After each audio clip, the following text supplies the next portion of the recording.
तो गाइज मैं एक बहुत बड़ी अपडेट यूपी के छात्रों के लिए लेके आई हूँ जो कि लॉ के हैं और जिनका सीओपी होना अभी बाकी था और आपने एआईबी 21 का एग्जाम दिया हो, चाहे 20 का या एआईबी 19 का।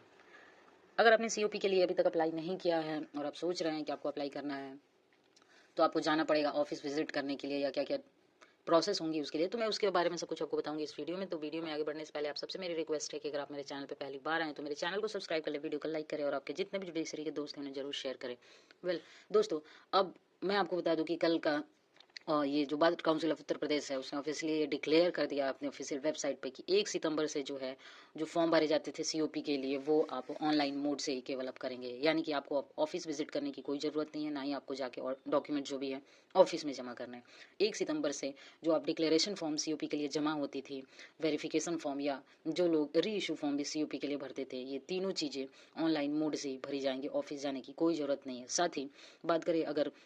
कि इसकी फ़ीस जो कि 250 रुपये लगती है सीओपी के लिए जो डिक्लेरेशन फॉर्म भरते हैं, और री इशू फॉर्म के लिए लगभग 350 से 500 के बीच में पैसे लगते हैं। तो ये सारी जो शुल्क हैं वो आप ऑनलाइन ही फील करेंगे, ये भी आपको ऑनलाइन ही पे करना पड़ेगा। ऑफिस जाने की इसके लिए भी कोई ज़रूरत नहीं है। तो ये एक बहुत अच्छी जो बार काउंसिल उत्तर प्रदेश के द्वारा इनिशिएटिव बच्चों के लिए करी गई है कि क्योंकि जो सीओपी के फॉर्म या जो रजिस्ट्रेशन के लिए फॉर्म होते थे उसको भरने के लिए बहुत भीड़ लगती थी ऑफिस पे और काफ़ी लंबा समय बन लग जाता था इसको इशू करने में भी। तो शायद ऐसा हो सकता है कि इस प्रोसेस के थ्रू आपको अपना सीओपी भी अब जल्दी रिलीज़ होके मिल जाए। और एक और चीज़ इसी के साथ कि अगर आपका मान लीजिए कि ये सारी चीज़ें ऑनलाइन आपको सबमिट करने के बाद अपने सीओपी के लिए सबमिट कर दिया सारी चीज़ें, तो अब जो वो डॉक्यूमेंट है बहुत लोगों के मन में ये भी आ रहा होगा कि वो जो ऑफलाइन मोड से जैसे पोस्ट ऑफिस से घर आता था वैसे ही आएगा कि ऑनलाइन। तो इसमें भी आप अगर आपकी जो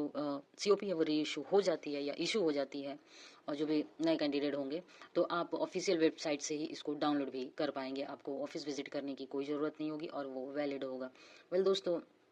अभी मैं बता दूं कि बहुत सारे लोग मुझसे ये पूछ रहे थे जो एआईबी 21 वाले बच्चे हैं कि उन्होंने सीओपी के लिए अप्लाई किया हुआ था अपना डिक्लेरेशन फॉर्म और उनका सीओपी अभी रिलीज़ नहीं हुआ है, तो किस सीरियल नंबर तक अभी तक सीओपी जो है इशू हुई है। तो मैं बता दूं कि मैंने ऑफिस विजिट किया था, मैंने उनसे इंक्वायरी करी थी और मैंने पूछा था, तो उन्होंने मुझे सीरियल नंबर 24,000 तक बताया है कि 24,000 से 25,000 के बीच में ही जो है, यानी कि 25,000 आप मान लीजिए मोटा मोटी 25,000 तक सीओपी इशू हुई है बच्चों की। इसके नीचे अगर आपका है तो आप एक बार ऑफिस विजिट करके पता कर लीजिए कि क्यों आपका सीओपी इशू नहीं हुआ है, क्या उसमें कोई ऑब्जेक्शन तो नहीं लगी है। और अगर जिनका इस सीरियल नंबर के ऊपर है तो वो थोड़ा इंतजार करें, लगभग 1 महीने 1.5 महीने के अंदर आपके भी सीओपी को रिलीज़ कर दी जाएगी।